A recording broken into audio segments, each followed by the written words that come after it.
Welcome on this lovely Tuesday evening. If you are new here, I am Shauna Presley Vircher, and this is Political Fixer Live. We have so much to cover this evening. I know I say that every week.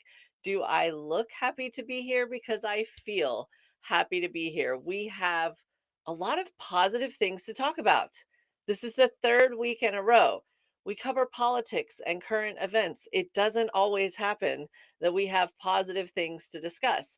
But yet again, here we are on a lovely Tuesday evening with positivity and great headlines to bring you. And there's so much we want to discuss. All right.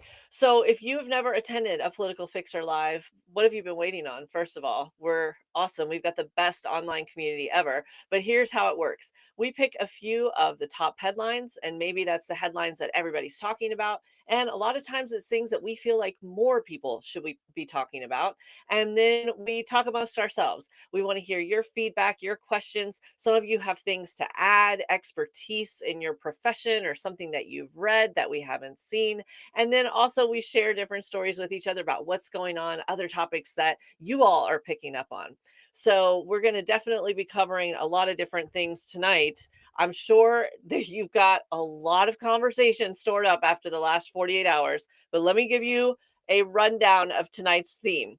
Our theme tonight is keep going, it's working. That's right. Keep going, it's working. We have so many stories. All right, so much comeuppance and so little time. But here's how I would boil down our top three stories. If you've been paying attention to the Supreme Court, then it's easy to get lost in all of the political battles. But believe it or not, there's several judges in this country who actually value the laws, like think that we should follow them, actually believe there should be some sort of rules or structure based on documents and a framework. I know it's crazy. So we're going to see what the court system has been up to this week with some really just a lot of amazing rulings. You're not going to want to miss that. Plus, is ICE having a meltdown? Is ICE having a meltdown? We are going to talk about how their quest to silence Americans and our immigrant neighbors into submission, it's failing. It's failing really hard. And thanks to so many of you, they are already just crying and screaming about it. So we're going to talk about some of the failures of ICE that have been happening over the past several days. And of course, we are going to talk about our top story of the week, the files, the files, the files, the files. What is happening? What has happened? What is going to happen with the Epstein files? There is a chaos tornado that has hit the White House, and it couldn't have happened to a worse bunch of people. So we're going to talk about what led up to now, what we're seeing, why was today huge, what are we going to see in the future, and of course, what does this mean for all of us? Because it's really easy to talk about the gamesmanship of politics, but there are real lives that have been impacted by all of these stories. So again, the theme is keep going. It's working. And let's dive in and we'll keep going. All right. First of all, good evening to so many of our Political Fixer family members. Let me go in here and say that I'm going to find our production document before we dive in. I want to thank Sarah, our hostess with the mostest. She is our producer and chief of staff around here, as many of you know. And we also have Jason Robot on and other members of the Political Fixer community. We have Kelly, I'm seeing, is checking in. I see Sashmeister is on. Let me see here. Let me pull up our production document here so I can catch more of you because Sarah keeps me in line here. We've got Divine AF Girl. We've got Bippity Boppity Boo. All right. So lots of, if you have questions about these or any topics, definitely put them in the comments.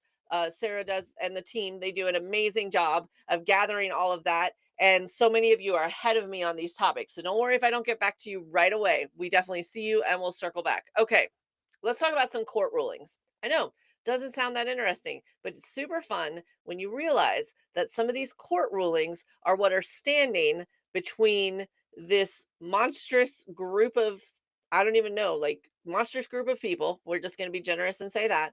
And the rest of us just suffering at their whim.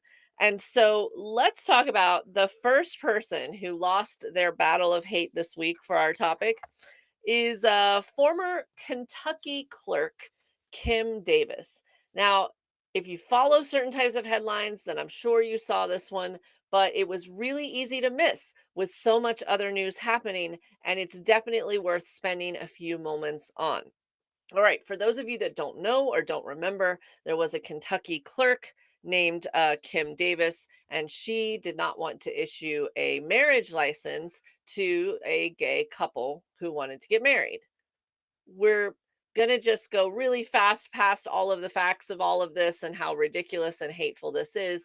But let's just say that, as seems to always be the case with these types of people who are just so called preserving the sanctity of marriage, she herself has had several marriages and it was just a hate fest. And then other people climbed on, right? And they said, well, she should have a right to just serve who she wants based on her personal beliefs and still receive a taxpayer's paycheck. That's not how it works, it turns out, even in Kentucky. So, as we know, or some of us know, we've been following this case now just for, I had to check this date twice. How long have I had to store somewhere in the future Jeopardy question portion of my brain the name Kim Davis? 10 years. This has been going on since 2015 that this woman has been on this crusade of hate. And people say the phrase, I'm going to take this all the way to the Supreme Court. But you know what? She actually did. To her credit, this woman did not stop her hate crusade and it made it all the way to the Supreme Court. And the concern was that if the Supreme Court sided with Kim Davis, that all gay marriages would be in jeopardy. That was the concern. And so, quietly, for many of us, for over a year, we've been watching to see, is gay marriage on the chopping block, along with, little things like freedom to assemble and women's rights to, you know, pregnancy care and, little things like that. So she went to the Supreme Court and, alas, was denied her opportunity to move farther than that. They basically didn't feel like there was a case there. She didn't make it any farther than getting for consideration on the Supreme Court. So, a few victories here. Number one, for now, the right to gay marriage has been preserved. So that's victory one. Victory two, this woman lost. Victory three, which is petty but super fun, she's now in a significant amount of debt. That's right. I want to get you the exact number here. I believe she owes $360,000 because apparently giving up your job just to try to be a bigot doesn't pay as well as it used to. So she is now, according to her, in crippling debt. So we don't often, again, get great news from this Supreme Court, but apparently even they were like, you know what? Let's not take away every right all at once. The people are starting to notice. And so right now, her petition on her civil rights was denied and LGBTQ marriage has been preserved. Again, I use the phrase for now. I want to get your thoughts on this in just a second, but I do want to read something really quickly because while this is good, I want to say this from her attorney. It says Liberty Counsel will continue to challenge Obergefell versus Hodges, which is the case that provided the right for LGBTQ families to marry. We have been working with many state lawmakers to set up directed challenges to this case. Later this month, I will be meeting with lawmakers from a majority of states to continue our challenge strategy. We will continue to pursue future cases with the goal of overturning this case. They could not be clearer, everyone. So when your family members over the upcoming holidays say that you're being crazy and paranoid, you can point out a really great article. This one was happened to be from Newsweek, but there's several of them out there, and say, actually, no, they have said the quiet part out loud. They are going to continue to come after people's rights just to be mean, just to be mean. Now, before we dive into our next story, I want to hear from you. I see such good news. First question I have is, with everything going on, did you follow that story? Sometimes it's hard for me to tell what is insider baseball that I am just like so in the news that I see it, and how much of it has made it to actual somewhat normal humans like all of you. I say that with the most love and respect. So, my first thing is, did you know? And the second thing is, were you surprised? Did you think, if you had been following this, that the Supreme Court would endanger or outright overturn gay marriage? So I see Robin 30210 said, yes, I saw the story. Square Foot Gardening for You said, I saw it on Facebook. Still the top place people are getting news, by the way. So if any of you are thinking about making an impact in the next year or so in midterms, don't give up your Facebook accounts. It's where the most people are still getting news. Sosh Meister, everyone should have the right to marry. Amen, Sister Suffragette. Such good news. I see Sonia is on. I see Divine AF Girl, and let's see. I see that people are saying she might get crowdfunded. Maybe she will, but there's a lot, right? Okay, wait, I've got some really great comments here. So Sash Meister also said, this one affects me personally. I was very surprised and inspired. I'm so happy. Oh, HD in DC says, yes, the decision came down on my 13th wedding anniversary. We are two women. Love it. That's amazing. And happy anniversary, HD. Bippity Boppity Boo FU2 says, I was afraid they would overturn it. I was afraid as well. I really thought they were just on a quest to just take a sledgehammer to our rights. Nocturnal and Nola asks a really great question. Do I think they're waiting on a different case with like stronger standing? I will be honest and say I am not an attorney, but just on what I've been trying to follow and study up on, it doesn't seem like precedent is what's guiding them. I think they are taking it on the chin. I think the Supreme Court is their approval ratings are in the dumpster. I feel like they looked at the cost benefit analysis here and they were like, you know what? Maybe no. I think that this is actually a big sign of positivity for us, that even in a position that seems untouchable, like a lifetime appointment to the Supreme Court, that speaking out again, speaking truth to power, I think it matters and it's getting to them. That is my honest opinion. All right. Joshua Lynch asked, do I think that 2028 will bring about a left-leaning culture as opposed to today's MAGA culture? Joshua, that is a great question. We're actually going to talk about a bit of that throughout the show because I do think that there's some new information we're getting about the so-called culture. But I do think overall, I found this quote by Aristotle the other day, and it's really been sticking with me, that in situations of, and I'm paraphrasing, but in situations of authoritarianism like this one, then people only have two choices, which is to submit to a dictatorship or to our revolution. And I think while I don't think we're going to get hopefully to a violent version of revolution, I do think we're about to have a new version of what we look at as like the 1960s civil rights era, where we don't just settle for going back to the status quo. We actually push forward and open more things wide up to make them more equal for everyone. Hello to Kathy McGrath Walcott. Nev says, working tonight, sad I have to miss you. Nev, we miss you as well, but you know what? We're on YouTube, and within a couple of hours after the show, then this uploads automatically to YouTube, and definitely write in your thoughts after the fact, right? And I see like Kelly Fraser saying, I only saw one post about this. So sad that her bigotry put her so far in debt. Murfiron, I always mispronounce your name, and I'm so, so sorry. Says, I'm gay. I was watching this closely. Odds of it getting taken up were always slim, but I'm worried the Supreme Court is just waiting for a stronger case to take up. It's possible. It's absolutely possible, but I think everything is possible. And I think we celebrate and take our victories where we can. Speaking of victories, we're already at 10,000 likes and we are just getting started. I've got so much great news to share with you all that's happened this past several days. I know that if you turn on traditional news that it might not feel like that, but this is actually going to be a very positive show. I want to give shout outs not only to Divine AF Girl, but to Marlene ML, Square Foot Gardening, Kathy McGrath Walcott, Nev, so many supporters, Sandy Soul, Sash Meister, Bippity Boppity Boo. We really appreciate any support that you give to this show, including all of your likes and love and all of your participation. It is what is making us it we are one of the top political live shows in the country on TikTok, which is amazing. We're on TikTok, we're on YouTube, we're on Substack, and we're just getting started. So really appreciate all of you that have made it that way. Scott's Busy said, I was nervous. I'm an LGBTQ member. Um, Joe says, I too was afraid they would overturn it. So glad she lost. Ruthie bringing up a good point. I have no faith in them, meaning the Supreme Court. Definitely a lot of different comments here. And I feel like um, I was a bit positively surprised, but I'll take it. And if you like positive court victories, I've got another one for you. I've actually got two. It's been, again, a really surprising week.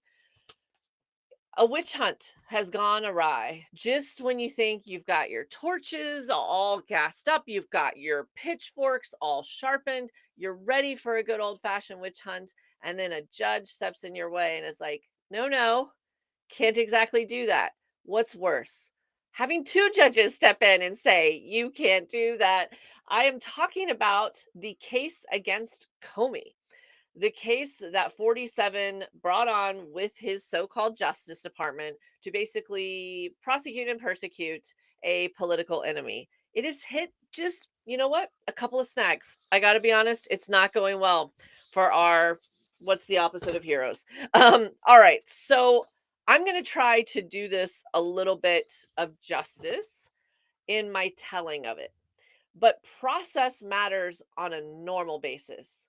But if you are going to go after one of the top attorneys in the country, and that top attorney in the country has recruited over a dozen other top attorneys in the country, then process really, really matters.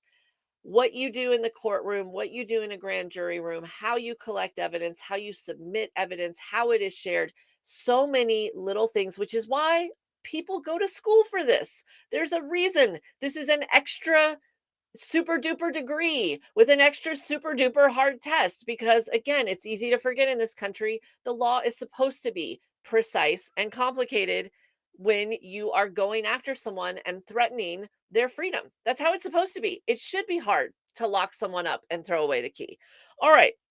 So here's the abbreviated version of what happened with Comey. His court case right now was taken up because they had a kind of pre-meeting called a grand jury. And any actual attorneys out there, first of all, I apologize for how I'm about to butcher your industry, but definitely correct me if I'm wrong. All right. So basically, they meet with people and they say, listen, this is our evidence. Do you think there's enough of a crime to move forward with the actual case? And the grand jury deliberates on that and they decide move forward or not move forward. All right. But there's rules. One of the rules is you have to present real evidence. You have to be honest about what you're saying. You're not supposed to intimidate the grand jury members or mislead them. There's rules to this grand jury proceeding, right? And unfortunately, Lindsay Halligan, Square Foot Gardening, I know you know this. Not only is this woman just out of her depth and absolutely corrupt, but do you remember what beauty pageant she was in? It's not relevant, just a little bit of color note there. But basically, they got a grand jury to say, yes, move this case forward. And Comey's attorneys are like, how? How did you get this to move forward when there's no substantive case here? So they've been asking the judge to unseal or give them the testimony, I'm sorry, the transcripts from these grand jury proceedings. Tell us what happened because it smells like something went a little sideways in this grand jury hearing and we want to know, how did you possibly bring a case against our client, right? Well, they didn't want to give that up. There was some arguments there and the judge smelled, again, something a little fishy in the water here. So she said, you know what, actually, I'm going to have you start to release some of the information from the grand jury. And the prosecution was like, no, no, no, we don't want to. In fact, you can't do that because this judge over here already said it can move forward. And, they went back and forth and back and forth. Here's what happened. In response, a judge got so angry, they wrote 24 pages saying exactly what was they thought was wrong with the grand jury, what happened in that grand jury room, in that secret room. And they said there were 11 reasons that you did this wrong. 11 reasons. So basically, they're like, we don't want you to tell everybody what happened. I'm going to tell everyone what happened because we think you did something wrong. Don't tell anyone what happened, but if you insist, right, you have to give us a reason why. I don't, but since you asked, bam, 24 pages, 11 reasons, including two what they call fundamental misstatements of law, meaning you're standing there talking to a grand jury and you're saying, this is the law. Do you think he broke it? And you said it wrong. This case is falling apart and it hasn't even made it to court yet. Now, why should all of you care about a guy you'll probably never meet in a court case that may never actually make it to trial? Because you have a president of the United States saying, go after my enemies. And you have a so called Department of Justice that does not care about the law and says, yes, sir, we'll take care of it. They are locking people in a room essentially and saying, bring this case to court. They are using lies, manipulation, bad testimony, bad evidence, all these things, and it's not working. And if they can be slowed down or stopped, that means something for all of us. That means that this administration and this Department of Justice do not have infinite power, that actually they can be slowed down, right? That's why this matters to all of us. That's why we should follow things like the Comey case. Even if you don't know who he is, even if you don't really care, even if you don't like him, the bottom line is, should a president be able to point at someone and say, ruin their lives? Most of us believe the answer is no. And so them being slowed down is a benefit for all of us. All right, before we go on to our third court case story, which I saved the best for last, I got to say, love the LGBTQ ruling, but honestly, this one is a little juicy, the one we're about to bring up, so I'm excited about it. But definitely I want to get your take on this Comey case. Do you think it matters? Or do you think this is a bunch of, wealthy and privileged and powerful people bickering? Is it something that you've been following? Or do you think that maybe, it's not something that involves you? I'd love to hear what your take on it is, right? Um, so someone is very upset that they saying that we're ruining 47 with lies. You know what's so amazing about this country is you have a right to think that and you have a right to say it. And we just want both of those things to remain true for both you and the rest of us. So, um, Boeing says if you write a screenplay of 2025, 20 years from now, no one will believe this. You are absolutely correct, Boeing. And I think that right now it's so over the top. I don't know if any of you saw that photo of 47 walking by a flag that was on the ground, an American flag that was just slumped on the ground. It was the weirdest photo. I still don't know why the flag was on the ground. Did anybody see that? It's just so odd. And if you submitted a screenplay to Boeing's point and you wrote that in, president walks by and flag is crumpled on the ground, people would say this is over the top nonsense. There's no way this would actually happen. We're not accepting this right. Um, so yeah, some of you saw it.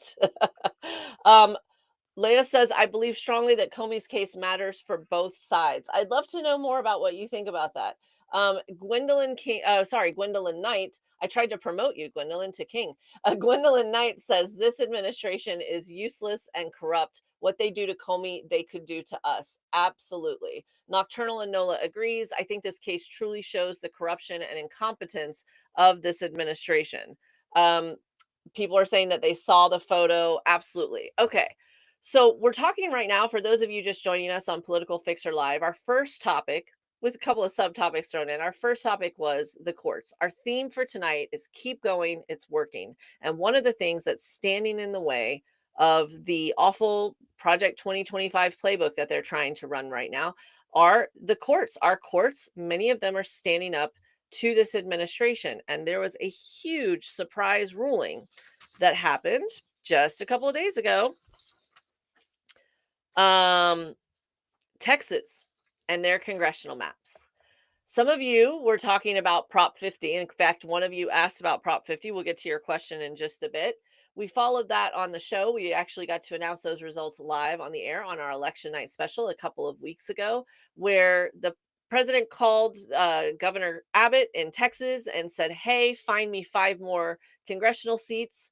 And Texas Republicans obliged. And they, not in a time that they were supposed to, not in a way that they're supposed to, they went forward and they redrew the Texas map, specifically rigging it so that they believe that the Republicans will gain 5 more seats. In response to that, other states have done things on both sides, including, most notably, California passing something through their legislature and then putting it up to a vote of the people called Proposition 50. That's what the ballot initiative was called, and saying, should we draw our maps different to benefit Democrats? And the answer was a resounding yes. Okay. So they were getting some points. We were getting some points on the board, a lot of back and forth until one judge said, a federal judge said, that Texas can't do what they did, that they cannot use these newly drawn maps in their congressional races, that it is unconstitutional, illegal, race based gerrymandering. That is what a judge said, a federal judge. It says the map, ultimately passed by the legislature and signed by the governor, achieved all but one of the racial objectives that the Department of Justice demanded. Said that it was clear that the Department of Justice was asking for a race-based push, and that their new maps are based on a partisanship that is illegal. Now, if I'm 47, I am so mad at this guy. This is a U.S. district judge from my hometown area, Galveston County. Galveston County, Judge Jeffrey V. Brown. Judge Jeffrey V. Brown. And if I am 47, I am so mad at whoever appointed this judge because he is foiling my plans. Oh, wait. He was appointed in 2019 by 47, who's in the Oval Office right now. This is a Trump appointed judge saying, no, you actually cannot do these things and redraw entire maps to break up the black, brown, and white votes in the buckets that you would like them. You cannot do that. So, what happens next? Welcome to Puck. Hello, Puck. Thank you so much for all of your love and sharing. We appreciate you. Okay, so what happens next? So, Joshua, let's see. Wait, one of you asked about Prop 50. Who was it? I want to see. Oh, it was Nocturnal and Nola. Do you think that Prop 50 will be overturned based on the Texas ruling? So, I don't pretend to know. Again, I am not an attorney, but here is my understanding of what's happening. There are some distinct differences, okay, in the different states. So, first of all, every state has their own different way of doing things. We reported on last week's show that Utah tried to gerrymander their maps, and it was their own state's constitution that was preventing them from doing so. Indiana looked at it, it was like, nope. And so they just decided as of now not to even try. So some of it is state by state. There's a couple of differences in what California did. First of all, it wasn't just a group of legislators arbitrarily deciding to move things forward and seeing if anyone could stop them. They passed it through the legislature and then they ran it through a vote of their people, the full population. So I think that is different. I also think another thing that is different is when they were drawing the lines, they weren't just doing it based on race. And then there's a third really important difference here, which is that 47 is his own undoing. One of the things that judges and juries have to look at in these situations is motive. Why are you doing this? Because if you're doing something in good faith, if you are trying to be fair, sometimes you can do certain things. But if you're trying to rig the system, you can't do those very same things, right? Well, when you publicly say, yeah, I'm doing this, I'm doing it to rig an election, I'm doing it so my side has a better chance of winning, and you say all of it publicly, to quote The Incredibles, you caught me monologuing. Like, this is evil villain monologuing, and you're doing it publicly. So there's a lot of differences in that case versus California saying we want to restore the balance of power. We are responding to a will of the people, et cetera, right? Aunt Molly is saying it is distinguishable. Um, Bo Wing saying Cali did it the proper way. Trish pointing out the people voted in California, right? So this we will see what happens, right? There's going to be a lot of arguing, right? But here's what I'm hoping happens. All of this is based on guesstimating what people are going to do, how many people are going to show up in midterms, who's going to vote, and how they're going to vote. But that's all it is. It's just a guess based on numbers. And none of it will matter. None of it will matter if we don't take our right to vote for granted, if we don't allow them to stop us, and we show up in force at the ballot box, where all of the tricks we just completely wash away. We drown them with our voices. We drown out the evil. So, this is raising awareness. It's getting people angry. It's getting people to where they are fired up and can't wait to cast their vote. And I understand we get that way sometimes with a presidential race, but when's the last time you saw people this fired up to cast a race for Congress, right? To cast your vote for Congress, which arguably is one of the least likable branches in government we have at any level. At any level, if you took a poll and said likability, school board, water restriction board, right? Like, Congress would probably be down here on likability, and yet we are so fired up and we can't wait to cast that vote because it's our right to do so, and you're not going to take it away from us, right? So it's important, but a lot of times you'll find a bunch of people show up for president. Like Aunt Molly's correct. Congress is important. It is. But what tends to happen? We show up for the presidency and then we don't do much when it comes to midterms. Our participation drops off. So I feel like it's really something that we can take as a crisis opportunity, because we're looking at this and saying, yeah, they're trying to rig the game against us, but the news is reporting on it constantly. People are aware. Again, they're monologuing all of their evil villain plans, and I think that they can be stopped. That's what I believe. All right, we're going to go to our next story here. I want to say some additional hellos to Catherine, Little Red Retro, Robin 30210, Ben Sims, She Boss Cafe. Love that. Where is She Boss Cafe? If you don't mind us asking, I would love to go there someday. Annette Baker Freeze, Puck joined us with a party of all kinds of likes and funs. I want to congratulate Coyote Katie became the 109th fan club member. I want to congratulate 108 She Boss Cafe and 107 Ben Sims. Welcome to one of the best communities that we believe there is online, which is the Political Fixer family. I'm Shauna Presley Vircher. This is Political Fixer Live, and we are talking about how our democracy, all of the stories that we believe are worth covering this week. And our theme for tonight is keep going. It's working. We don't always have a lot of positive news to report on this show, especially as of late, but we've had a good few weeks. Let's keep that trend going, right? Um, Saying hi to so many of you. Hello to Laura. Um, Let's see here. I see all of you talking to each other as well, which is amazing. I see people talking about this administration. One of the things I love about Political Fixer Live is all of you. You guys are so supportive of each other. I've seen people connect on and offline with connections that you're making here on Political Fixer Live. I love that. All right, let's keep going with keep going. It's working. We talked about court battles, but is ICE having a meltdown? All right, is ICE having a meltdown? Let me give you some just a lovely lineup of delicious stories of ICE just completely losing, just completely biting it in no particular order. In Chicago and Portland, those cities that he was going to take over and own and teach them a lesson, both cities are scaling down their National Guard presence by hundreds of National Guard troops. In Tennessee, in Memphis, a Tennessee judge has blocked the National Guard from deploying to Memphis, saying that it is not legal under the state's militia law. Oh, that's right. We're not supposed to just accept soldiers armed coming into our communities and doing what they want. And honestly, all respect to National Guard members who don't want to be there. I want to say this before I continue the story because I think it's really, really, really important.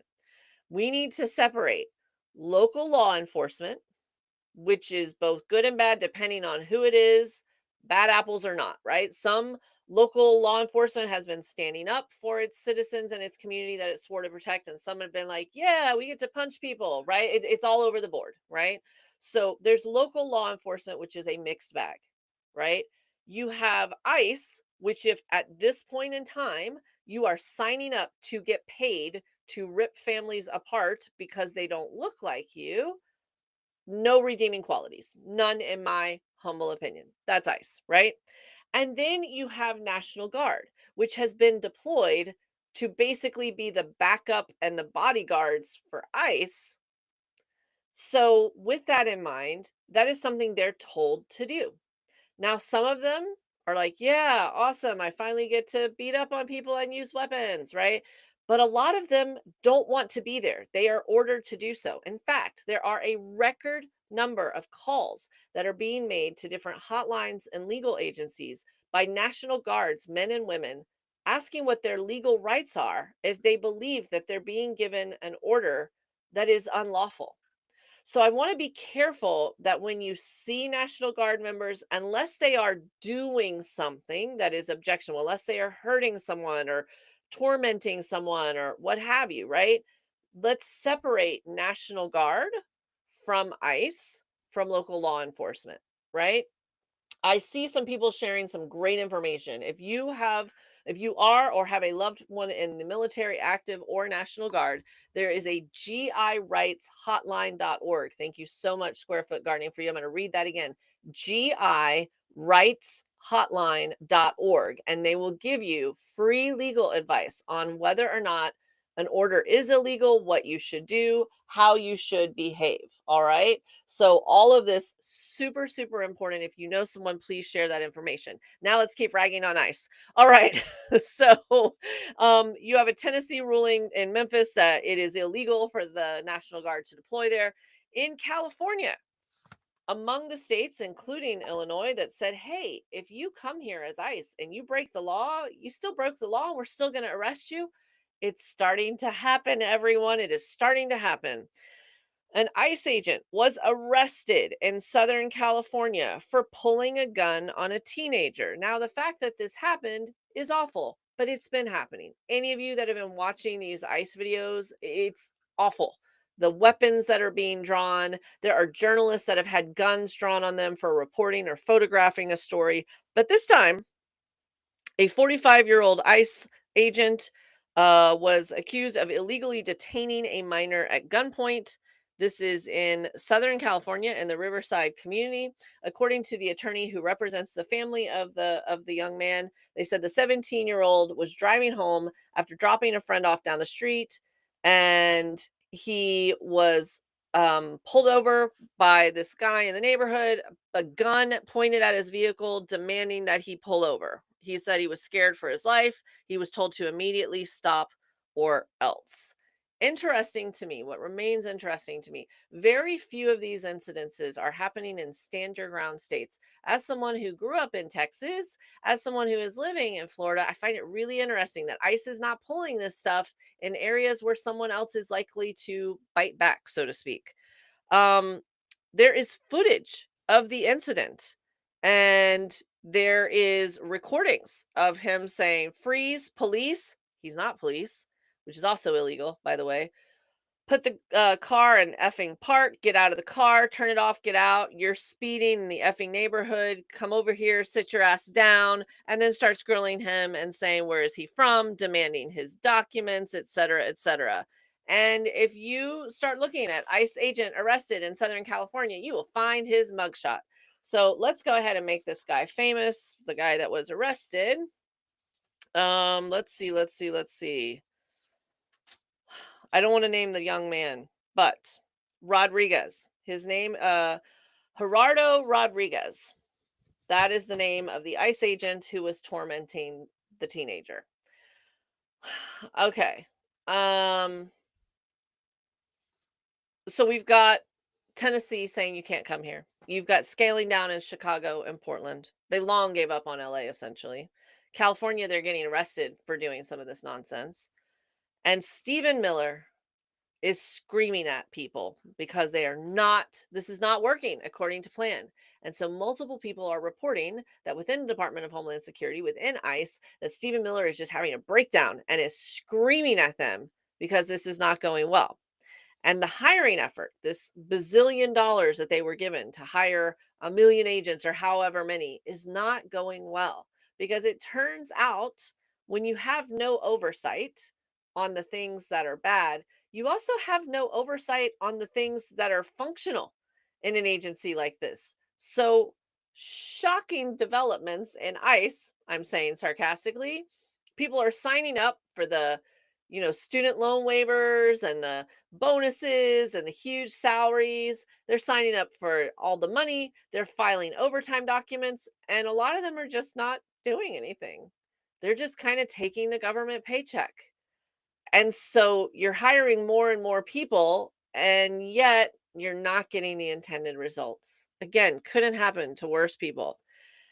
Now, I want to be clear here that even though they're facing a lot of obstacles, they're still wreaking a lot of havoc. That this is still a very real problem, and people are still being tormented, and they're hopping from city to city. And when they fail in one place, they decide to go beat up on some other people. Right now, what's not getting, in my opinion, nearly enough coverage is their presence in Charlotte, North Carolina. In Charlotte, North Carolina, ICE has been there for days, tormenting the community. In fact, just yesterday, over 30,000 students stayed home in one school district in Charlotte because they were scared to go to school with the ICE raids. So this is very real. This is still happening, but here's the light in this story. The community is fighting back. The community is fighting back. You guys are going to love this story, I believe. All right.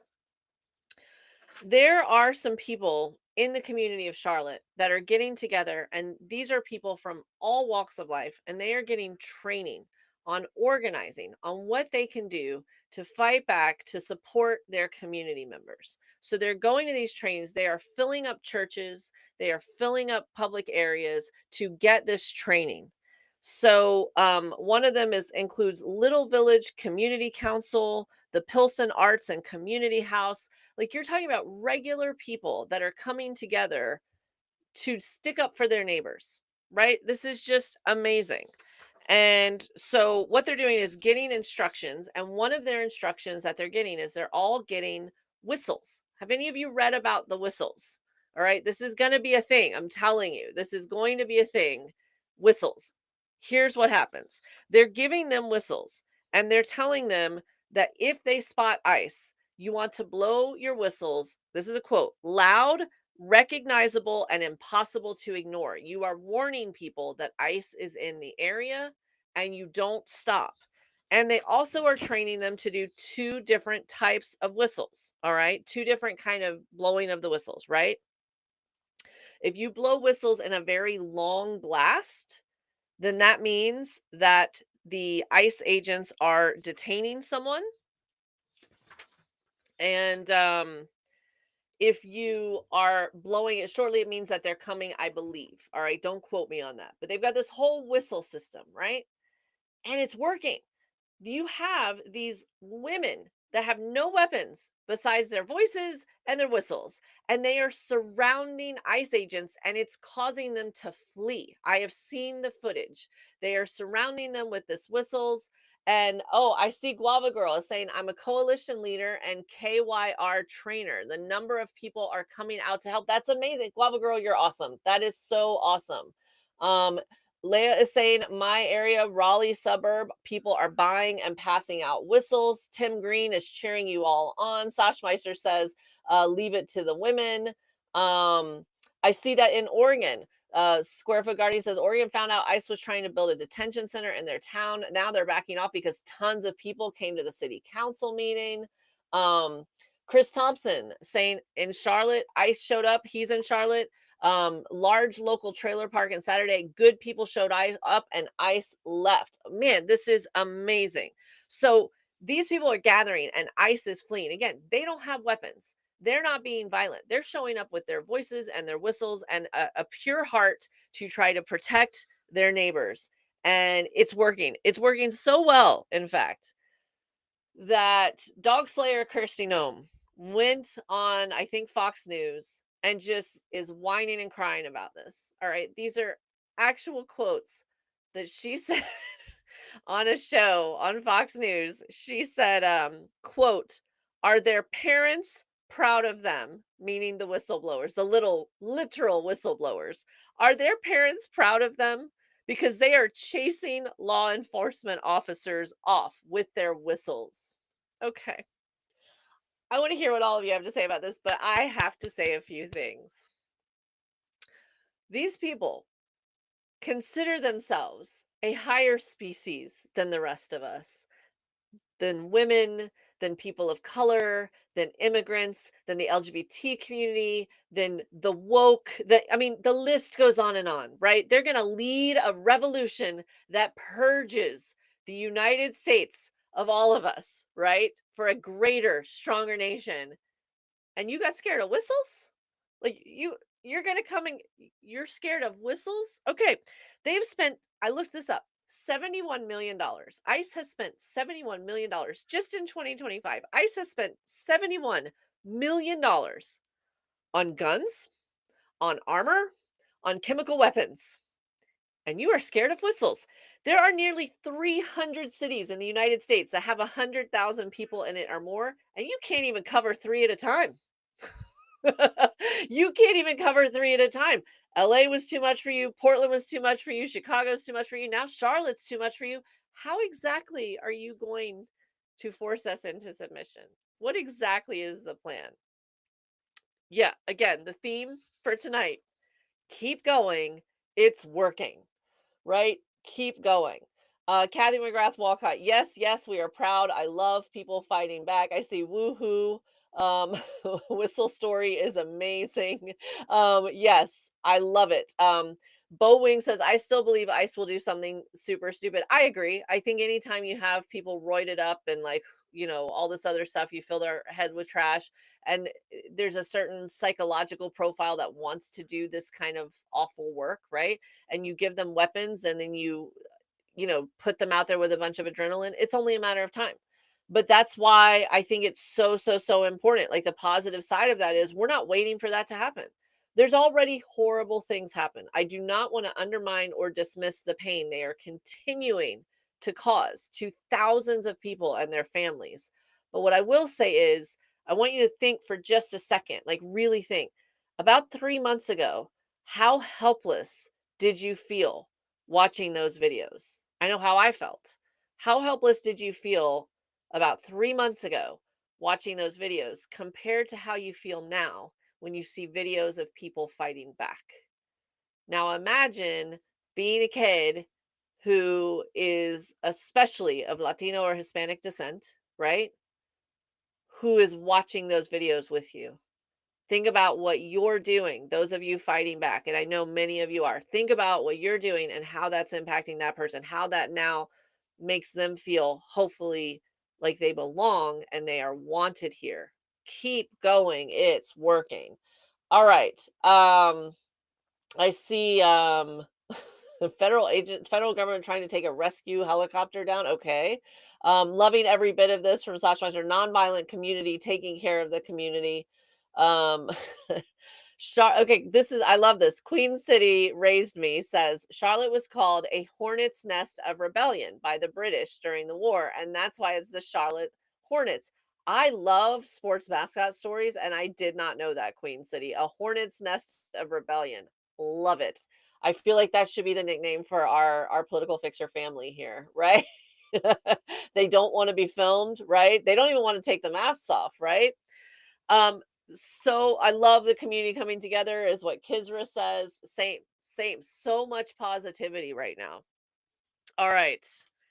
Think about how much great content we have already talked about. How many great stories, how many smiles I am hoping that you all have already had this evening. You all are making me smile, and we haven't even gotten to our top story tonight.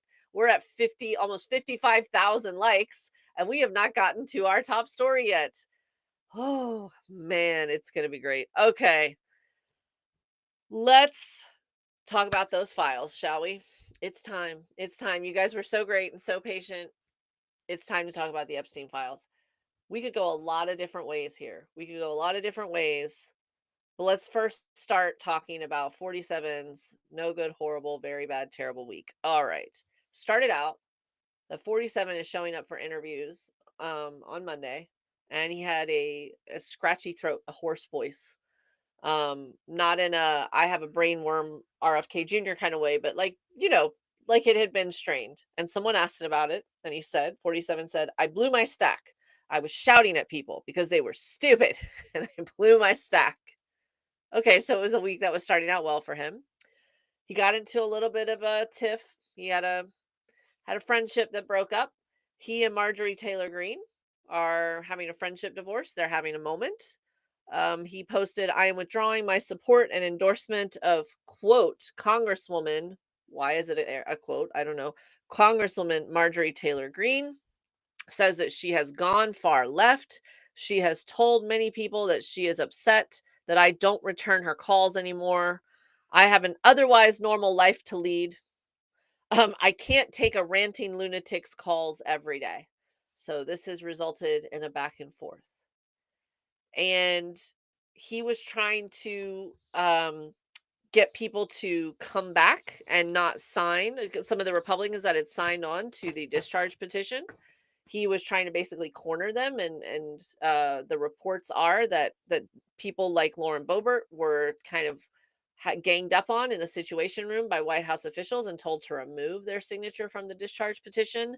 And he was snapping about anybody that would ask him about it. He was very snapping. In fact, and this is true, a Bloomberg White House correspondent, Catherine Lucy was on Air Force One, and she asked of the president, if there's nothing incriminating in the files, sir, why not? Did not finish her question. And 47 pointed his finger at her and said, quiet, quiet, piggy. I'm going to say that again. The commander in chief of what is supposed to be like the pinnacle of free speech in the entire world looked at a female journalist who was asking him a question, otherwise known as doing her job, and said, quiet, quiet, piggy.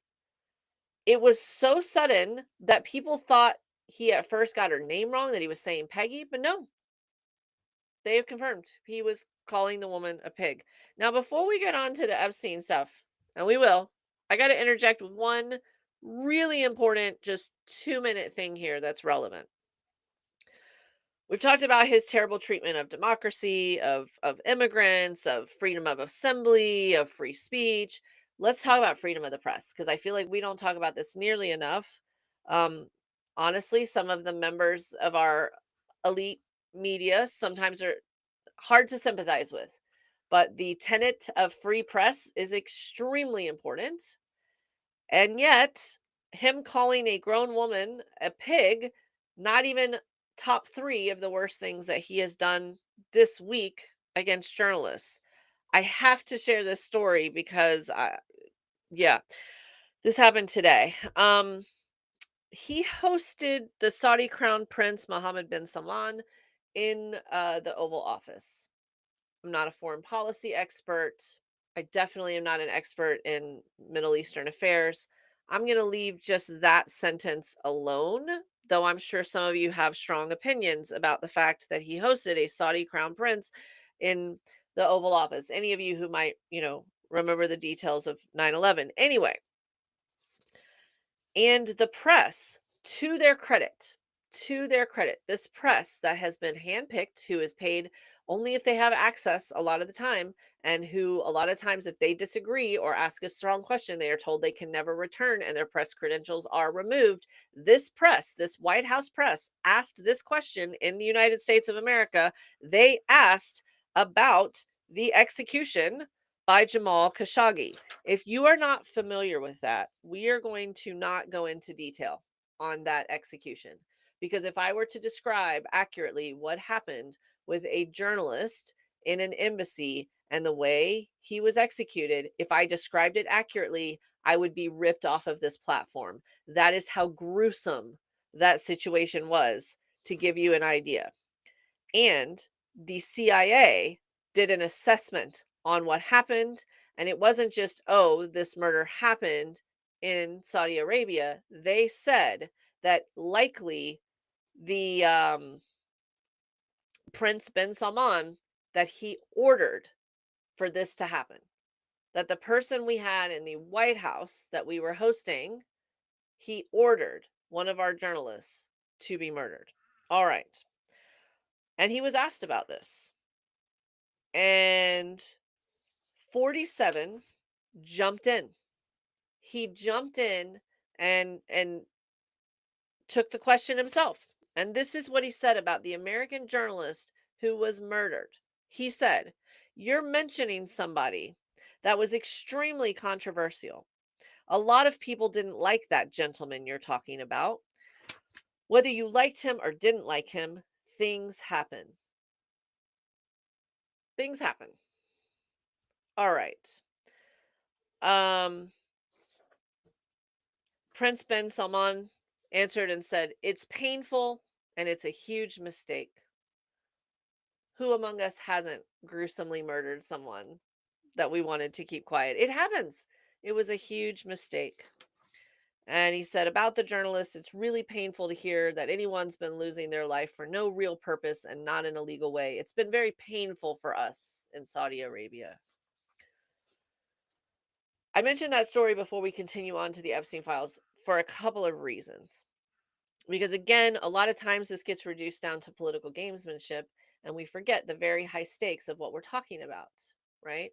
And also, we are talking about someone who's sitting in the Oval Office that is so outrageous and so difficult to believe and so difficult to predict a lot of the times that we sometimes forget just how disgusting, anti democratic, and also honestly evil many of his actions are. But when you have a day like today, where you are bashing a man who lost his life for doing his job as a journalist in a very graphic way, and you are sitting there just smiling and protecting his murderer, it's particularly vile. I think it's hard to rate. Am I wrong? Tell me if I'm wrong here, right? um, all right. Some of you are being more descriptive of what's happening. I am not doing that because I know that sometimes some of you listen. We're on in different time zones, right? And so it's later on the East Coast, but some of you listen like in the car and your kids might be in the car. I know families that sometimes listen while they're having dinner or making dinner, and with little ears, we try not to get too graphic right here. But Joshua Lynch saying not surprised from someone who possibly staged his own assassination. I saw people talking about that. I saw Joe Rogan talking about that, right? Um, Lista 526 saying I find his content appalling. Um, She Boss Cafe saying is, one of the most vile things they ever done, and that's saying a lot. Yeah, this is sometimes we have to stop, and it's why stop? Why take in bad news? Because it's hard. Why take in something gross? Because it's hard. Here's why, because we can't become numb to it. That's why. That's why, we stop the flow on something. We're definitely celebrating the wins, but we can't forget again that real people are being hurt here. In every single one of these stories, real people are being hurt, and in this situation, how painful must it be to be his family and his widow to hear that? Just ugh. All right, but let's pivot from the grossness that was happening to the fact that 47 is losing control. 47 is losing control of this whole ball of wax, this whole attempt to just make everybody, why can't we just do what he tells us to do and then thank him for it? Why can't we just be that, right? He's said that many times about countries with dictatorships, how people just do what they say and they fall in line. Why can't we be that? That's the question he's been asking himself, and it has gotten out of hand with these Epstein files. And we had a huge milestone today. All right, let's set the stage. Congresswoman Grijalva, who was elected in Arizona after her father, Congressman Grijalva, passed away. In a special election, she was elected with a landslide, I believe nearly 70% of the vote. And yet, over 7 weeks later, the chicken in chief, the House majority, the Speaker of the House, Mike Johnson, was refusing to swear her in. It was getting down to new phone, who dis? Like he was not having it, right? Now, she was finally sworn in when they came back into session. And why? Why was he not swearing her in? Because she became the 218 signature, the final signature, one ring to complete them all. Nope, sorry, that's a different movie. The 218 signature that they needed that put them over the edge to be able to do what's called a discharge petition. Kind of like what it sounds. It's a petition that Congress people sign. And if you get over the edge, over half, 218, then what it does is it forces a vote on the floor. No getting lost in committee, no procedural stuff that can stand in the way, and they have to have that vote. The vote was to demand that the Department of Justice release the Epstein files. Now, you might be saying to yourself, wait, didn't they do that already? Didn't we've been seeing Epstein files? No, let me explain. So, this discharge petition was happening, and that had to do with the Department of Justice files. Huge chunk of probably hundreds of thousands of pages. In the meantime, the House Oversight Committee took it upon themselves to release 20,000 pages, just 20,000 pages of Epstein files. Okay. Let's go through really quickly the highlights, or I should say, very, very low lights, the very low lights of what was already in just those 20,000 pages. Again, we have not released the big chunk. We're going to come back to that. But what was in the huge chunk, right? In this 20,000 page release, Epstein said that 47, quote, knew about the girls. He said in an email dated January 2019, of course he knew about the girls, and he asked, is it Ghislaine? Is it Ghislaine, Guylaine, whatever? I say Ghislaine to stop. He said that he spent hours with one of the girls, meaning 47. Epstein said that 47 in one of his emails is a dog that hasn't barked. He said that basically he's not clear why he's not saying much. He said that he despised 47. He said, I've met some very bad people, none of them as bad as 47, not one decent cell in his body. He described him as a maniac. And he also mentioned that he was showing signs of early dementia. Unrelated, but still important, because 47 is not the only guy, and we'll come back to that was abusing young women and girls. Prince Andrew apparently was a lot more involved with Epstein for a lot longer than what was thought. So just want to point that out. And then other gross people, New York author Michael Wolff, who has written a number of bestsellers, he apparently knew a lot of this stuff about 47. These emails, some of them were sent to him. And he actually was advising Epstein. New York Times author Michael Wolff, if these emails can be interpreted, I'm going to read it for you. You tell me. Epstein was asking him about what he should do about an interview that 47 was going to have on CNN, because he was worried he was going to lie about him or make his situation worse, Epstein's situation worse.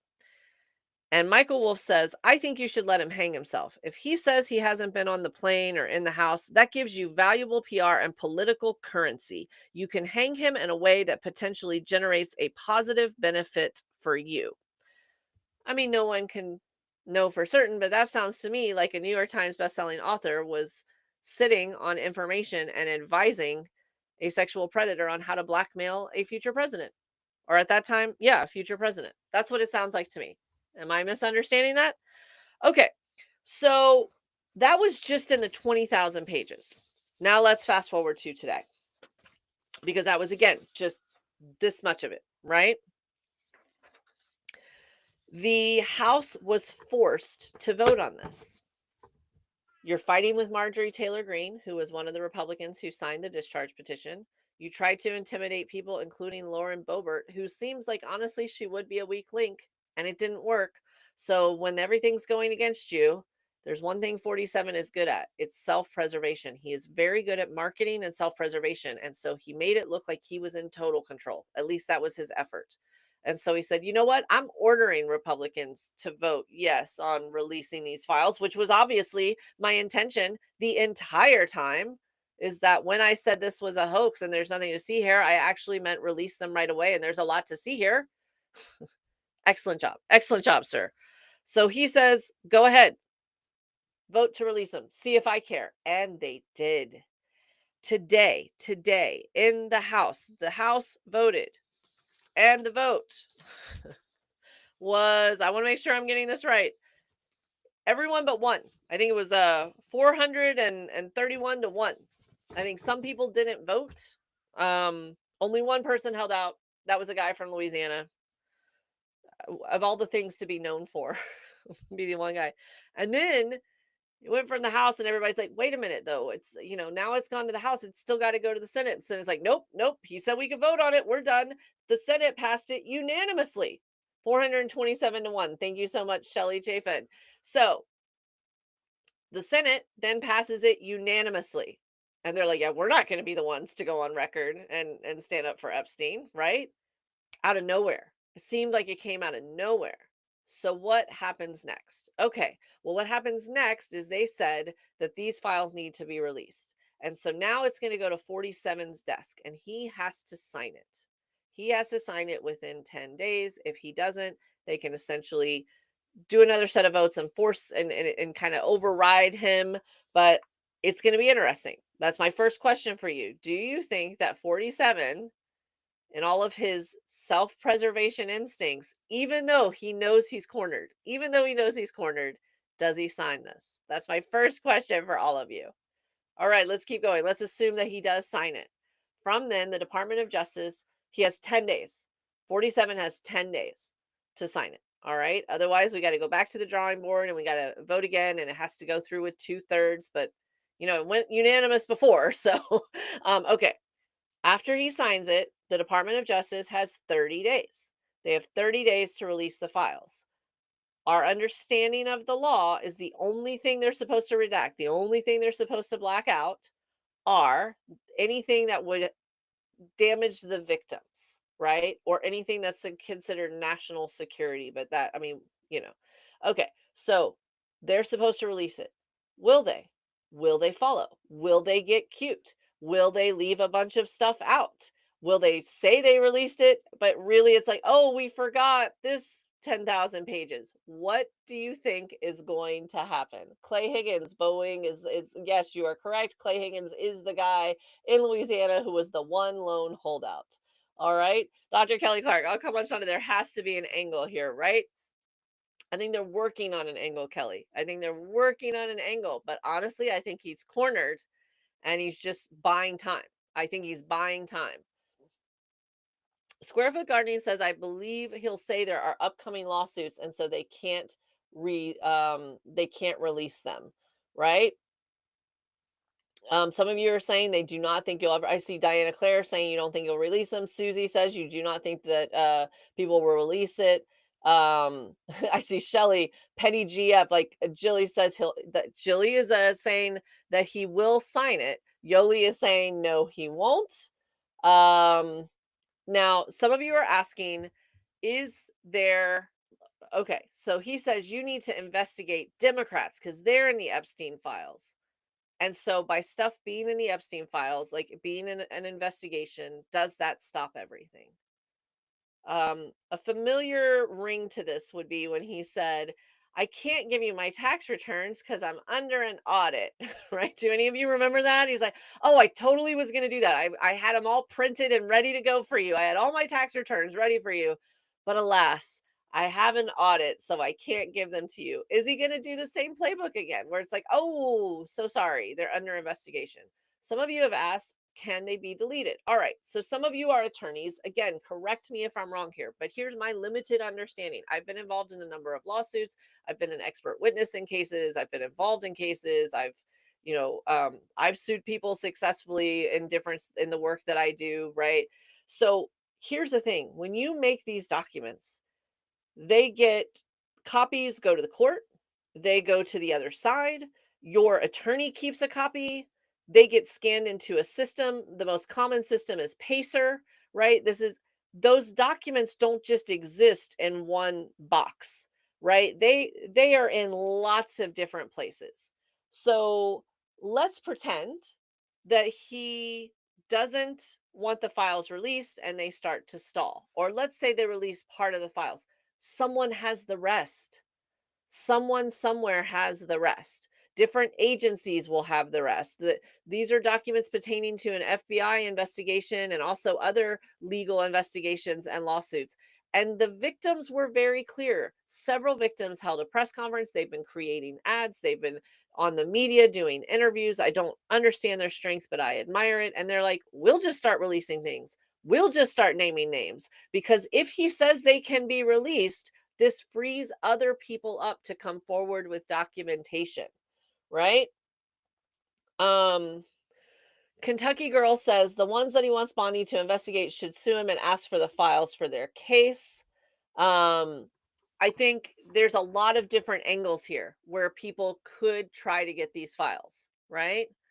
Um, Tim Green saying, do you remember all those times he kept dragging out everything when it came to going to court? Yes, they're trying to stall, right? Um, so right, we have I see this, I love this. Oh, yeah, saying good for them, meaning the victims. Get your power back, ladies. I love that. Pocket veto. Okay. So there people are saying, can he veto? Could he just not sign? Technically he could. He could say no, I don't want to, and he could veto it. But what happens is it goes back and then they vote again and they can override that veto, right? Does the UK have a copy? Ben Sims, that is a great question. So I don't know if the UK has everything, but I've got to think that with all of the information sharing, especially because of how friendly our countries tend to be, that they have at least some of it or they have done their own investigation. Why do I say that? Because weeks ago, Prince Andrew was stripped of a lot of his money, a lot of his titles, a lot of his public facing responsibilities, and it was related directly to these Epstein files. That much was publicly released. So they had to have known something, or they had to have sent something, or they got an advance copy, or someone leaked it within the intelligence agencies. But I think they have something based on their behavior, right? Okay. We're talking about the Epstein files. Welcome to all of you on Political Fixer Live. We're already 75,000 likes. I see Janie Poo saying he will sign and then DOJ won't release them. Okay, possibly. Possibly. Joshua Lynch says, is that why the discharge petition is getting voted on? Because they redacted the files. Maybe, but there's a few different things here. A few different things. Let's start with the power of the voices that are speaking up. First and foremost, the victims. The media is not letting go of this story. That I mean, again, this is not what we've seen. If they had challenged any of his other policies, the way they're covering the Epstein files, maybe we wouldn't be in this situation. But this is where we live. Right now, they're on it. It's salacious. People are getting clicks. It's all the things that they like. I don't love the way they're covering it, but I love the fact that they're covering it. And then you go with the voters. And right now, this is an issue that over 80% of voters, Republican and Democrat, think these files should be released, right? So I don't think this is going away. And I think that the more they do these tricks, the guiltier he's going to look. Now, some of you asked if UK has these files. I just want to point out, like, a theory of mine is that Russia has these files. Let's just floating that out there. I believe that Russia has these files. I believe that's one of the things that keeps him in Putin's pocket. Just going to put that out there. Now we're talking a lot about 47 and we're talking about the Epstein files because it is of unknown consequence if a monster predator is sitting in the Oval Office right now. It is, I mean, we like know it's true, but we don't know it's true, right? Like the ripple effects of this are going to be seismic. But I think we also can't lose sight of the fact that he's not the only one. He might be the one that's in the spotlight right now, but 47 is not the only customer that Epstein had. 47 is not the only person that abused these women. And again, we believe there were up to 1,000 victims. And we can't like one of the things that we talked about on this program, and some of you helped us with this, we put together petitions and letters and we worked with one of the largest advocacy justice organizations in the country, preparing to file our own lawsuit through our organization, Equal Rights Now, to, on behalf of the victims, to know the other men in these files. Are they sitting in boardrooms next to us? Are they on leading sports teams that we're paying tickets for our daughters to see? Are they making decisions in legislative bodies that impact women and girls? The list goes on and on. We have a right to know where these monsters are and who they are. Was our, and when we slowed down on that, we said we were going to wait and see how the discharge petition went. So I will say this, whatever happens with this, we're not done until they're released. We're very much going to keep going with this. And I think that's the mindset of a lot of these victims and a lot of these people that are putting themselves out there right now. So that being said, the other men, we need to know who they are. I don't think it would surprise anyone. Like, who else was in the 20,000 pages?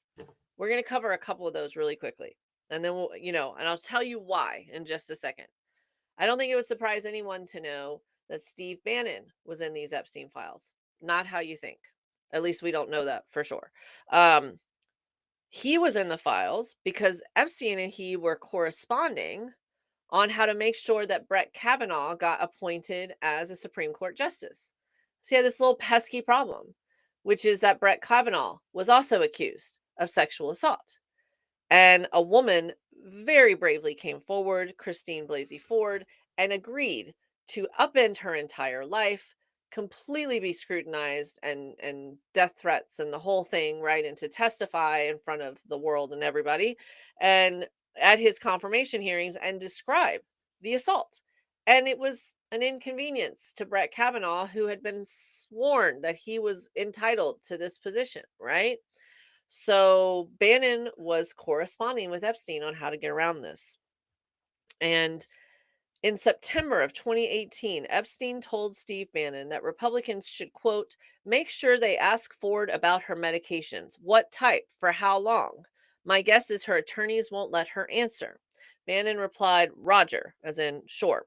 Um, Epstein sent a link to a website listing all of the medications that could cause memory loss. And Bannon asked, is this a hint? And Epstein replied, duh. And this time he sent another article saying false memories and social anxiety disorder. He says, what if she can't recall the day? He starts then giving them the case that she has problems, right? They don't even know what medication she's on. They are fabricating. They are fabricating in real time something to discredit this woman. I want to slow this down for a second because this is what happens. We see it on the other end, right? And we're like, oh, well, maybe she's not credible. I didn't know she had this. This was predetermined. This was predestined. She came out, she stood up against a monster. And so they were going to trash her, even if they needed to make it up on the spot. Hold that thought. Who else was in these files? Larry Summers. Who? Fair question. Let me tell you who Larry Summers is. Larry Summers was the president of Harvard. He now is a tenured professor for over 2 decades. He holds one of the highest faculty distinctions as university professor. He teaches several courses. He was also on, I want to say, Clinton's secretary or of treasury or something. He was something in the Clinton administration. Oh, Obama administration. Okay. Um, he also was on the Center for American Progress or something. Yeah, Center for American Progress. This guy has been in Democratic circles. He has been in halls of power. He has been heading up one of the leading universities in the nation and shaping young minds. He also is all over the Epstein files. Larry Summers, all over the Epstein files. Even after Epstein was convicted the first time, even after he was convicted of abusing underage girls, this guy is still corresponding with him. What is a Harvard blah, blah, blah guy talking to Epstein about? He wanted to know how he could, what's a nice way to say this, woo his mentee, the young woman he was mentoring. Or in his way of putting it, get horizontal with her. And what better way to figure out how to abuse your power with someone who is trusting you to mentor them than to go to a sexual predator? I mean, this guy is smart. I'll give him points for that. So, for months and months and months, even after this guy was convicted, Larry Summers was corresponding with him. And he came out this last week and he says that suddenly, Larry Summers is, quote, deeply ashamed. And so he's going to step back from many of his public commitments, many of them. But if it's all the same with everyone else, he would like to keep that really fancy, well paying, tenured professorship at Harvard. He's just going to do that. But other than that, he's deeply ashamed. He's very sorry. And he'll never, ever communicate with a sexual predator about how to take sexual advantage over his mentee ever again. Right. Elizabeth Warren, who is also a graduate of Harvard, was like, you know what? I don't think that's good enough. So she is pressuring Harvard to cut ties from him. She says if Summers had so little ability to distance himself from Jeffrey Epstein, even after all that was publicly known about his sexual offenses involving underage girls, then Summers cannot be trusted to advise our nation's politicians, our policymakers and institutions, or to teach a generation of students at Harvard or anywhere else. I want to credit Megan Blonigan, who did a brilliant story on this in the Harvard Crimson, their newspaper in the Harvard Crimson. These students are on it. What's something that you can do? I mean, this is a disgusting story with disgusting humans. What's something you can do? Call Elizabeth Warren and thank her. Call Harvard. Call Harvard. Do you think that this guy, look it up for yourself, look it up for yourself, look up Larry Summers, look up the correspondence he had with Epstein, the Courier, Courier, the Courier has indexed the 20,000 documents. You can search them. They're now in a database. You can look for every correspondence that Larry Summers had with Epstein, decide for yourself what you believe happened, and call Harvard. That's something you can do. The call your congressman thing, it's fun. We do it all the time. Sometimes futile, sometimes amazing. But you know what? This is something new. So you can call and thank Elizabeth Warren for standing up for these women and for future generations of women that would be in this guy's class. Think about that for a second. And then call Harvard and say, what are you doing? All right. One more quick thing, and then I'm going to wrap up with your thoughts and kind of the cherry on the sundae for our theme for tonight, which is keep going, it's working. Not related to Epstein, but related to the close that we want to do to put a bow on all of this. You know what? First, let me get your comments. Let me get your comments. Okay, I see Teresa is saying call Harvard. I'm saying that Nurse Life is saying educators are required to pass a background check. He should be disqualified to teach. I agree.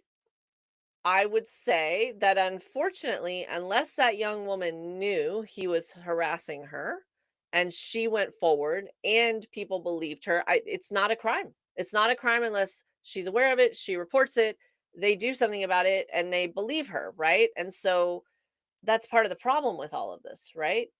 Is that he was trying to abuse his position. And unfortunately, there's not a lot of laws on the books to prevent somebody from being a scumbag, right?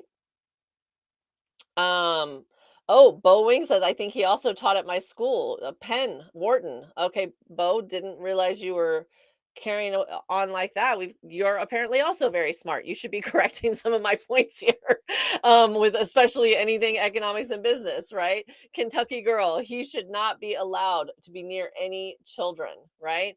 This okay, why be normal t-shirt shop, love that. Why be normal t-shirt shop says, I bet he already tried with others 100%, and he'll try again. And if he wasn't caught, I guarantee you he'd still be doing what he was doing before. How many young women were put in a compromising position in his class? What has happened behind closed doors where they felt like their grade or their future or their reputation was at stake? It's never just one time. It's never just one time. Absolutely. Kentucky girl says the girls and their allies, I'll add that Kentucky girl, the girls and their allies should protest at Harvard, right? And a fine line between being a scumbag and not. Maybe they'll speak out. Okay. So let's talk about our theme. And we are at 93,000 likes. That's amazing, everyone. And for those of you just joining Political Fixer Live, our theme for tonight of the stories, we had a lot of positive stories. It's keep going, it's working. We talked about the courts are standing up to what's happening. And we talked about a number of positive court cases. In fact, that LGBTQ marriage was protected this week, or at least safe for now, and that the Supreme Court failed to strike that down, which was amazing. We talked about how Texas, with their gerrymandered maps, that they were struck down by a Trump appointed judge. We talked about how the Comey crusade or witch hunt is going really badly. And then we had a lot of fun on the comeuppance of how bad ice is melting down. And then we're talking about the Epstein files. And after years and years and years of these victims just tirelessly being harassed and silenced, and this is on top of everything else they were already dealing with, by the way, they have just persevered. And finally, today, the House and the Senate overwhelmingly voted to say release the files already. Will there be gamesmanship ahead? Will there be hijinks? To be sure. But the power, you think they're giving up now? You think we're giving up now? All of you aren't giving up now, right? So give it your best shot. These women will have their day, and we will root out and smoke out all of these monsters. And that brings me to where I want to kind of put a pin in all of this. There was another story that kind of flew beyond the radar. How many of you know who Andrew Tate is? Because if I wasn't in this line of work, I wouldn't know who Andrew Tate is. But apparently, he and his brother Tristan Tate, they're influencers, and they have been accused of a lot of different awful crimes, including sex trafficking. In fact, it caused them to flee to, among other places. They had to leave Romania. I mean, it's been a saga. We've talked about them a little bit on this show because of just how disgusting they are and how they had to keep running. And there's a lot to that. But the reason I'm bringing them up right now is because they came into the country again. They were welcomed into the country by the president. And at the Department of Homeland Security, they took their electronic things, their phones, their laptops and things to search them because they're accused of crimes. And the White House intervened. This is an article in USA Today. It's from today that 47's White House intervened and said, no, you have to give them their things back. You have to give them their phone and their laptop back. And stood up for these guys that are accused of sex trafficking. So, why bring that up? It's really easy right now to feel like there's so much awfulness in the world and there's just so many gross people that we don't stand a chance, that we've lost, that the balance of power has shifted.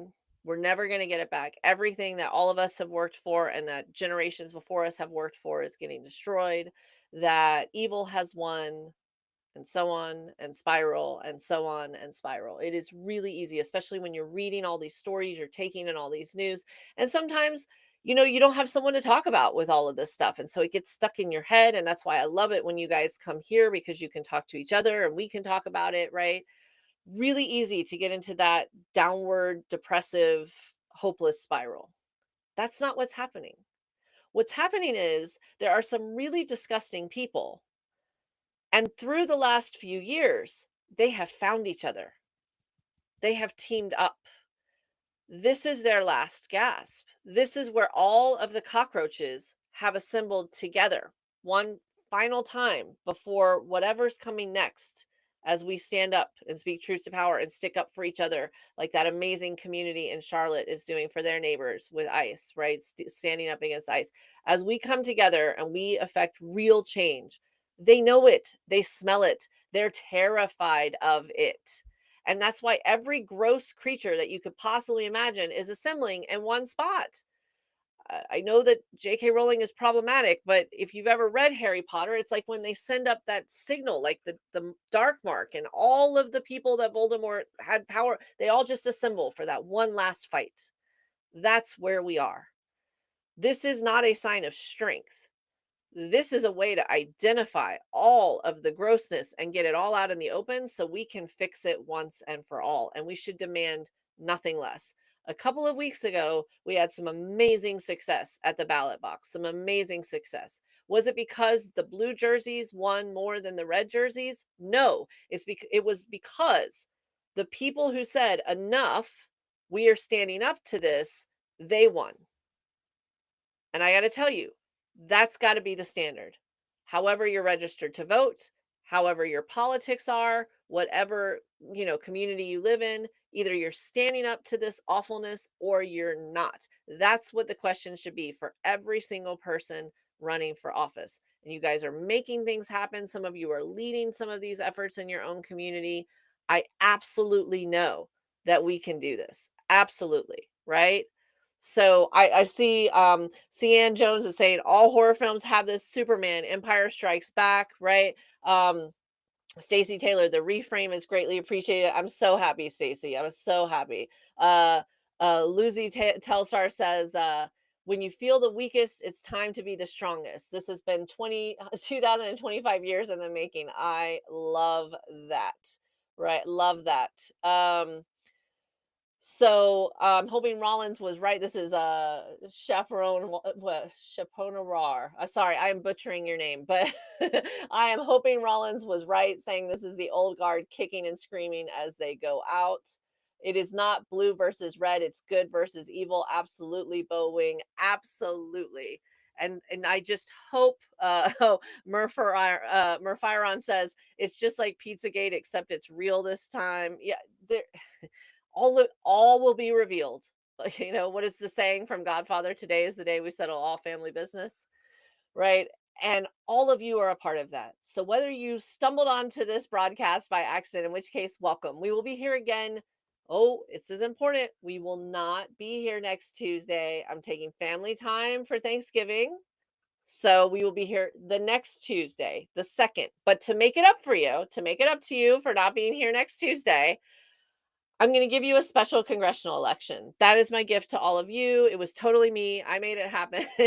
Next Tuesday, we are taking a break for family time. Enjoy some time off. All right. Tuesday, next week, we're not going to be here, but the following week, December 2nd, Tennessee is having another special congressional election. So we'll be talking about stuff that's happening around the country per usual, and we'll have another election to call. So bonus election for you if you join us on Tuesday, December 2nd. We start the broadcast at 9 p.m. Eastern. All right.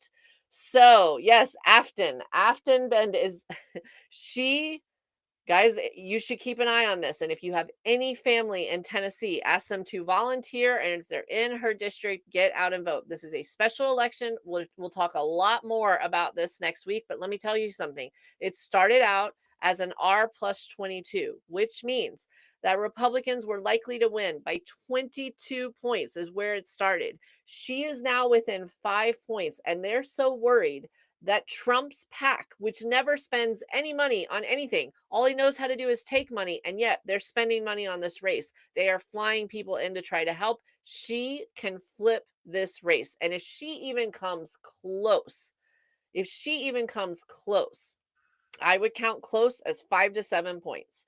If she comes close, then that means that there is a movement happening. If you take a plus 22 and you move it 15 points, that's insane. That is just crazy, crazy good, right? So I want you all to, what district? That is a great question. Let me Google. I want to say 13, but you know what? It's been so many elections. And let's see, congressional district, special election. It is District 7. District 7. What that means as far as the area, I couldn't tell you, but it is District 7. Thank you. So many of you were quicker than me on that. All right. I see so many sevens. That's a lucky way to end the broadcast, is so many sevens in our audience feed there. All right. So this is your takeaway. This is your homework for the next 2 weeks before we come together again. All right. Number one, you have got to take care of yourselves next week. I say that every week, but some of you have family that you're going to be seeing. And I don't know about you, but sometimes that can raise some blood pressure, right? Last year, I did a video. I'll probably re up it on how to talk to family members that have different values than you, right? And how to weather that. But what I'll say is this: be kind to yourself during this time. Try to be, patient with family members. Work on them if you can, especially those of you that are of fairer skin. It is our responsibility to talk to people about how they vote and feel and do the work, right? So if it's appropriate, do what you can to engage in positive and constructive conversation with your family members, but above all, take care of your own mental health. If you are not spending this holiday with family members, try to do something nice for yourself. The holidays start to be depressing for a lot of people, especially if you've lost loved ones or you come from a background of trauma. So definitely be kind to yourself as this holiday season kicks off. That is your number one homework assignment. Your number two homework assignment is you are going to, if you are so inclined, thank Senator Elizabeth Warren and call Harvard, because we got to get these scumbags out, away from our kids, away from our kids. And I'm sorry, college students, I have a college student, they're still our kids, right? So if you are so inclined, make a couple of extra calls on your way out to that holiday. And your number three thing that I would love for you to do is come energized and ready to get back to some positive, good troublemaking starting the week after Thanksgiving. And I will be there waiting for you on December 2nd at 9 p.m. Eastern on Political Fixer Live. All right. On behalf of myself and on behalf of Sarah and Jay Robot, and I want to give one more shout out to so many of our Political Fixer supporters. Oh my goodness. Let's do the rundown. Divine AF Girl, Marlene ML, Squarefoot Gardening. Got to move this window here. Kathy McGrath Walcott, Nev, Guava Girl, Bippity Boppity Boo, Sandy Soul, Soshmeister. I feel so